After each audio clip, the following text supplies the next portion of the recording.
Bonjour et bienvenue à Profession humaine, le podcast où on parle du travail, mais surtout des humains derrière le travail. D'abord, je dois vous dire, ça fait un moment que je vous ai pas parlé seul au micro comme ça. Ça fait un moment que j'ai pas enregistré de podcast. Les dernières semaines ont été extrêmement occupée au travail, mais surtout, j'étais en fin de session universitaire. Comme vous le savez, j'étudie présentement au 2e cycle en administration des affaires. Donc, les examens sont terminés, les travaux sont tous déposés. Donc, ça m'a permis de enfin avoir du temps pour finalement reprendre mon micro. Donc, honnêtement, ça tombe presque trop bien avec le sujet d'aujourd'hui parce que justement, à force d'être là-dedans, le travail, l'école, le podcast, donc j'ai eu envie qu'on parle de quand on est très investi professionnellement. Parce que quand on est très investi professionnellement, c'est souvent nos espaces de récupération, de création, puis même de réflexion qui écopent en premier. Puis justement, mais quand je me suis finalement arrêtée après ma session universitaire, c'est là que j'ai réussi à finalement commencer à réfléchir, puis que j'ai réussi à créer cet épisode-là par rapport à la fatigue des grands performants. Parce qu'on parle énormément de performance dans notre société. On admire les gens efficaces, on admire les gens qui sont capables d'en prendre beaucoup, on admire les gens solides là, qui livrent, les gens qui sont toujours capables de trouver une solution. Mais on parle très peu de ce qui se cache derrière cette performance-là. Aujourd'hui, j'ai envie qu'on parle de quelque chose de beaucoup plus silencieux, de beaucoup plus subtil, mais pourtant extrêmement présent dans le monde du travail actuel. Et j'ai nommé la fatigue des grands performants. Donc là, je parle pas nécessairement du burn-out spectaculaire, là, de l'effondrement visible, là, la personne qui craque, qui se met en arrêt de travail. Je parle plutôt de cette fatigue chronique qu'on retrouve souvent chez les professionnels qui sont compétents, qui sont engagés, des gens là, tu sais, perfectionnistes, consciencieux, les gens qui sont très fiables, sur qui tout le monde peut compter. Ces gens-là donnent l'impression de pouvoir tout gérer. Mais ces gens-là, intérieurement aussi, commencent parfois à fonctionner à un moment donné sur le pilote automatique. Et je pense sincèrement qu'en 2026, cette fatigue-là, elle est devenue presque une épidémie silencieuse chez les professionnels et les travailleurs. Donc, aujourd'hui, j'ai eu envie de parler de pourquoi les grands performants s'épuisent autant, pourquoi cette fatigue-là est souvent invisible, pourquoi ils ont tant de difficultés à ralentir, puis surtout, mais comment on peut continuer à performer sans se perdre soi-même. Donc, pourquoi les grands performants s'épuisent autant? Je pense qu'il y a quelque chose qu'on comprend très mal collectivement. Les grands performants ne s'épuisent pas seulement parce qu'ils travaillent beaucoup. Ils s'épuisent parce qu'ils portent énormément mentalement, puis émotionnellement aussi. Puis ça, c'est beaucoup plus difficile à mesurer. On parle souvent de charge de travail, mais on parle beaucoup moins de charge mentale, de charge émotionnelle, de vigilance constante, de surcharge cognitive. Les grands performants sont souvent ceux qui vont anticiper les problèmes avant les autres. Ce sont eux qui vont voir les incohérences. Ce sont eux qui vont compenser pour les oublis, soit de l'environnement, des systèmes ou des gens autour d'eux. Ce sont les gens qui vont absorber les tensions au niveau du climat de travail. Puis c'est les gens qui vont prendre en charge ce que personne veut gérer. Puis souvent, ils le font tellement naturellement parce que ça vient là vraiment de leur plus profond d'eux-mêmes qu'on finit par oublier que ça demande énormément d'énergie. On finit par considérer leur capacité d'adaptation comme quelque chose de normal. Mais ce qui est dangereux, c'est que plusieurs grands performants deviennent presque prisonniers de leurs propres compétences.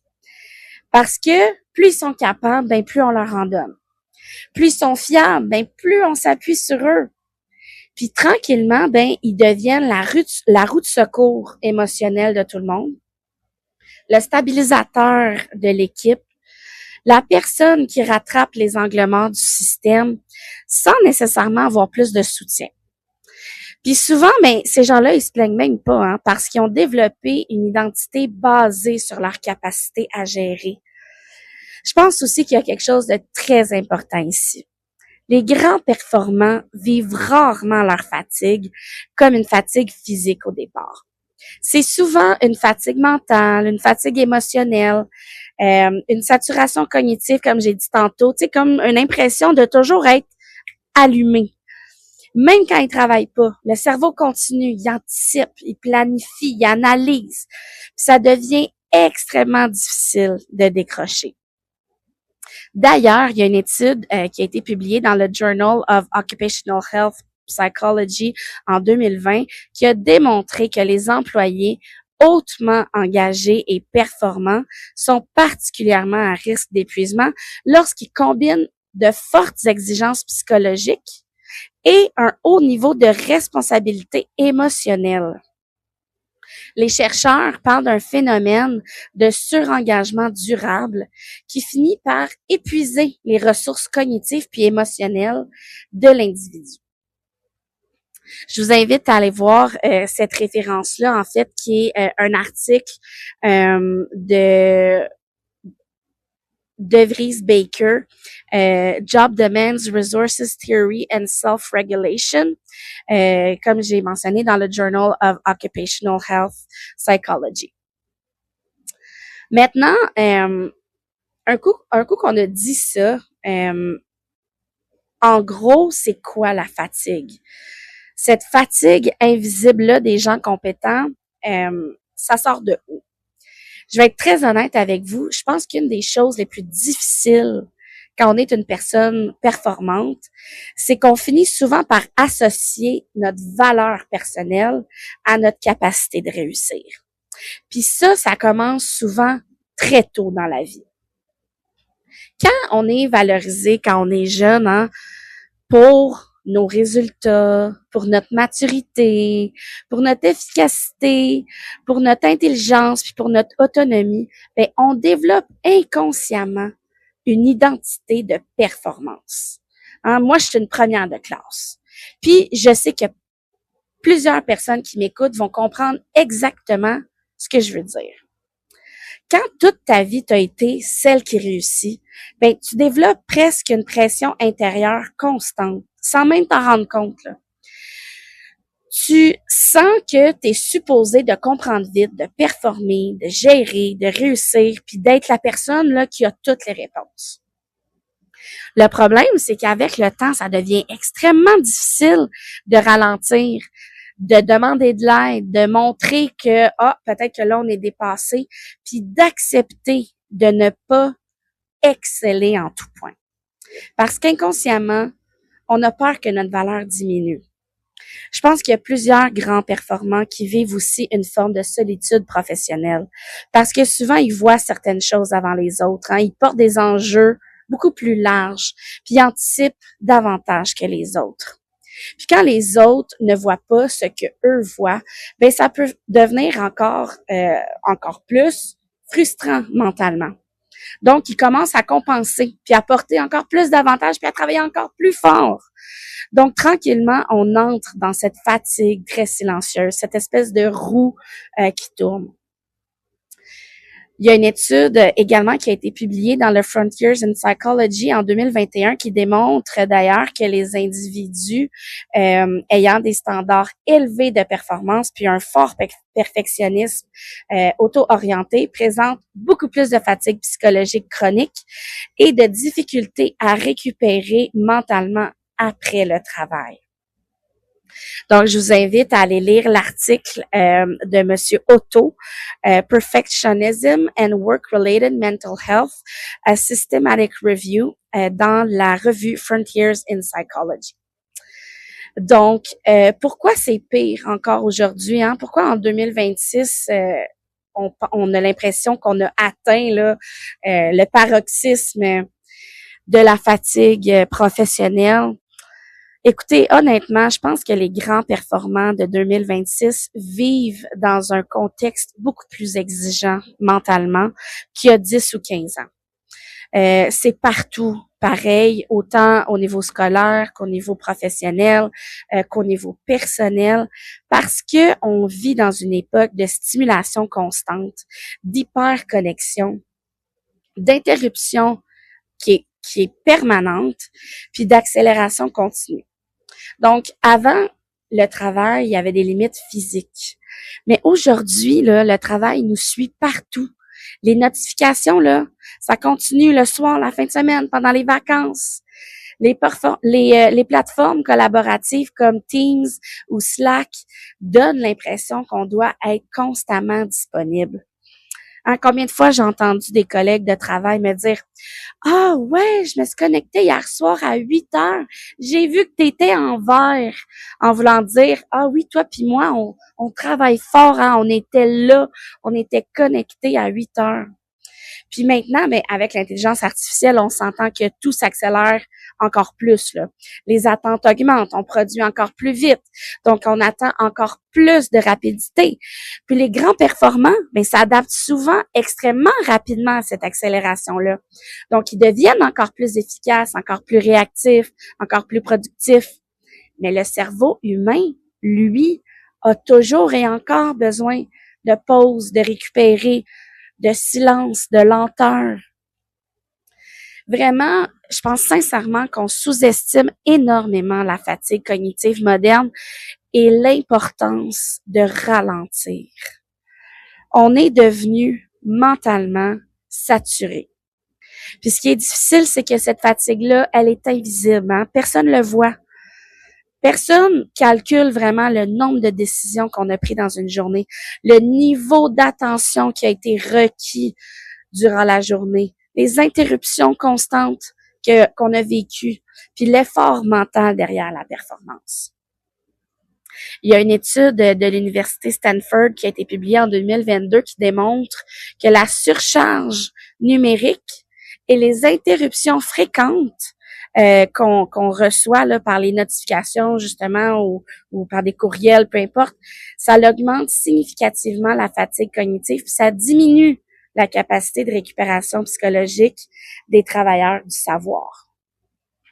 Je vous invite à aller lire cette étude-là qui se nomme The Cost of Interrupted Work, More Speed and Stress, qui a été faite par que l'auteur est Monsieur Mark, qui a été publié par la Stanford University. Maintenant, un coup qu'on a parlé de ça, pourquoi les grands performants demandent aussi rarement de l'aide? Hein, ça aussi, je trouve ça fascinant parce que les gens les plus compétents sont souvent ceux qui demandent le moins d'aide. Hein? Mais pourquoi? Ben parce qu'ils ont construit une réputation de solidité. Hein? Puis tranquillement, cette réputation-là devient presque une pression identitaire. On devient la personne forte, la personne fiable, la personne qui va trouver toutes les solutions. Puis parfois, ben inconsciemment, on commence à croire qu'on doit toujours être cette personne-là. Fait qu'on cache tout le temps notre fatigue, notre surcharge, c'est notre découragement. Puis surtout, on cache nos limites. On les minimise. On dit, ça va, tu sais, je suis juste un petit peu fatiguée. J'ai hâte aux vacances, tu sais. Des fois, on dit ça un peu ironiquement. Mais au fond, là, c'est beaucoup plus lourd que ça. C'est une surcharge chronique. Hein? On perd le sens du travail et on vit une fatigue émotionnelle profonde.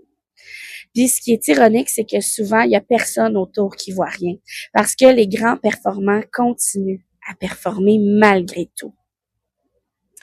Il y a une étude publiée dans le European Journal of Work and Organizational Psychology en 2019 qui a démontré que les employés hautement performants ont davantage tendance à masquer leur détresse psychologique afin justement de préserver leur image professionnelle puis leur crédibilité. Je vous invite à consulter l'étude faite par l'auteur, Monsieur Jean-Claude Van Damme, Counseling Strain at Work Among High-Performing Employees du European Journal of Work and Organizational Psychology. Maintenant, comment on peut réfléchir à comment performer de façon durable sans s'autodétruire? Je pense pas que la solution, ce soit de devenir moins ambitieux, bien honnêtement. Parce que quand on est performant, quand on aime ce qu'on fait, on est passionné, je pense pas qu'il faille arrêter de vouloir réussir. Mais je pense qu'il faut apprendre à performer autrement. Premièrement, il faut se dire, faut reconnaître mentalement qu'on doit redéfinir notre valeur. Notre valeur humaine, elle ne devrait jamais dépendre seulement de notre productivité, de notre capacité à porter les autres, de notre efficacité puis des résultats, parce qu'à long terme, c'est intenable. On a le droit d'être fatigué. On a le droit de vouloir ralentir, puis on a le droit de ne pas être performant constamment. C'est normal d'avoir des limites humaines. Ensuite de ça, il faut arrêter collectivement de glorifier cet épuisement collectif qu'on a comme, on dirait, romantisé là, avec le temps. Le surmenage, l'hyperdisponibilité, les longues heures de travail, le fameux multitasking. Tu sais, être débordé, là, ça veut pas dire qu'on est important.